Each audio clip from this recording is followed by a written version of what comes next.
Welcome to Addiction of a Lifetime. I'm your host, Audrina Camo, and on this episode, I am recapping the movie Kept Woman.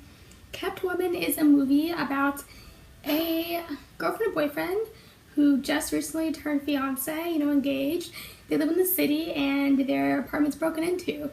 And the fiance, she's all broken up over it, so she convinces her boyfriend / new fiance that they need to move to the suburbs, out of the city. So they move to the suburbs, and it's a really nice, peaceful neighborhood. And as they're, unpacking, their neighbor shows up with a nice bottle of wine, introduces himself to them. She extends an invitation for dinner sometime.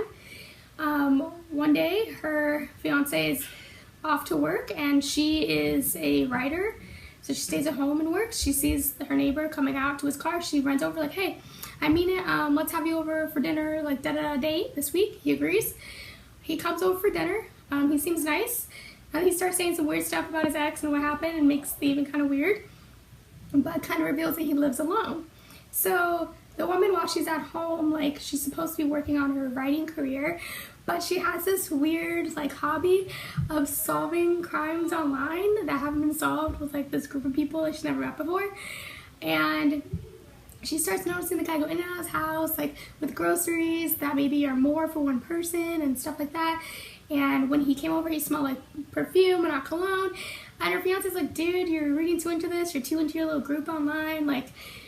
I'm sure everything's fine. Maybe he has a date he didn't want to tell you about." And so she's really overly friendly. One day she's working her garden and she needs a shovel. She asks him, could she borrow a shovel? He brings it over. And then she returns it, but he's not home. So she starts ringing the doorbell, knocking on the door, looking in the window, looking in the house, is he home? What's going on? And he has a camera in the house she doesn't know about, and he's videotaping her doing this. So he starts to think that she likes him. So he goes over to her house when her fiance's not there. He's like, "Oh, hey, how's it going?" She's like, "Oh, here's a shovel." He's like, "Oh, thanks for returning the shovel. I have something to show you. Come to my place. I'll show it to you." And she's like, "Yeah, sure." She doesn't tell anyone where she's going. She just goes to this guy's house. She doesn't even know him. He's just her neighbor, but she has no idea anything about him. Besides, he says he's a professor and he's single. So she goes to his house. He opens up a laptop and shows her the video surveillance of her, looking in his house, da-da-da. And she starts getting weirded out. She starts backing away. And then he puts chloroform over her and hides her in this bunker in the basement.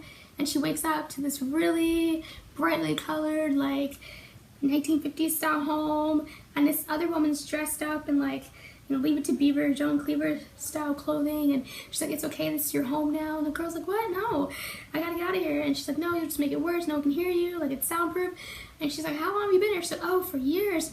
I was one of his former students, but we're in love. We're meant to be down here together." She's like, "No, you're brainwashed.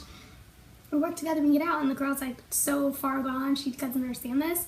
So one day, he has her dressed up and makes dinner for him, like a housewife should. And she's doing that, and she decides to hit him in the head with a pan, knock him over. She's able to tie him up, and she's able to hurt him until he gives her the passcode to get out of the bunker because it's locked by passcode. And the brainwashed girl ruins it, pushes her off of him, unties him, and so she can't escape. And so now months go by. She has to pretend to be okay with everything, just stay alive. And eventually the other girl gets jealous because she has feelings for him, and she thinks that the girl does, but she doesn't. She's just trying to survive. And so while she's doing this, the girl's getting jealous, but on the other side of things, in the real world, her fiance is "What happened to her? Everything was fine. Where'd she go?" And the neighbor's like, "Oh, she probably just left some guy. Saw her left some guy." Oh, and he gets in her email and sends an email to the husband saying that she's leaving him. And he's like, "This seems weird." And he has a police officer friend, looks into it, and he doesn't see anything wrong going on. But the girl was a part of this online community, and so one of her online community friends I haven't heard from her in a while, but because the detective was looking everywhere to see where she's at. So they found this guy that lives close to her from the online community. He's like, "I haven't talked to her, but she's been saying she's suspicious of the neighbor, And they're like, "Oh, we looked into him, he's fine." And so the guy starts kind of researching on his own and realizing that he's been fired from his last couple teaching jobs for inappropriate behavior with female students. So he kind of passes that along to the cop, and the cop is snooping around trying to figure out what's happening. He goes back to talk to the guy. The guy gets angry that the cop is still snooping around. He kills him. In addition to that, so like I said, the girl that's been brainwashed forever is like really jealous of her, thinking she has feelings for him, which she doesn't. So the girl lies to the guy, says that she's trying to escape and all this stuff, but the guy knows she's lying and kills her instead of the other girl, and the girl's like traumatized, but she has to survive. She wants to be killed next. So he takes her upstairs as a test to see if she'll run out, just to show her that her fiance has sold the house and there's a for sale sign and he's gone forever. And so she kind of realized in her mind it's her last chance. So what she does is she pretends she's still in love with him. She's like, oh, let's have a picnic. She bakes this pie that has a very distinct smell, and she knows the smell would cause the husband hopefully to smell it and realize she's still alive. So the husband is about to leave. He, still has the back of his mind what his, the guy that was doing the online crime solving stuff said to him about her having suspicion of the guy. So before he leaves, he's like, let me just say what's up, walk in his house, see if I get any more facts. He goes in the house, he smells the pie, and he starts attacking the guy. He's like, she's here, isn't she? She's here, isn't she? And then so when she gave him the pie, it was because when he had to type the code to answer the door for her fiance, he would make a fingerprint of the key so she could figure out what the key code was. So she gets out, and the guy's trying to kill her fiance. She beats him down, and they escape.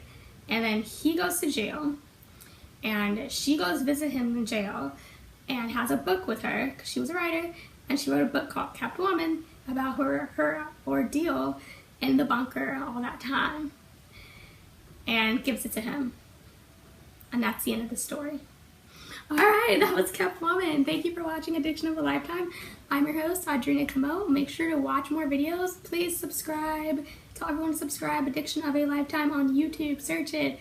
I'm your host, Audrina Camo, at Dreena Renee on social media. Thank you again.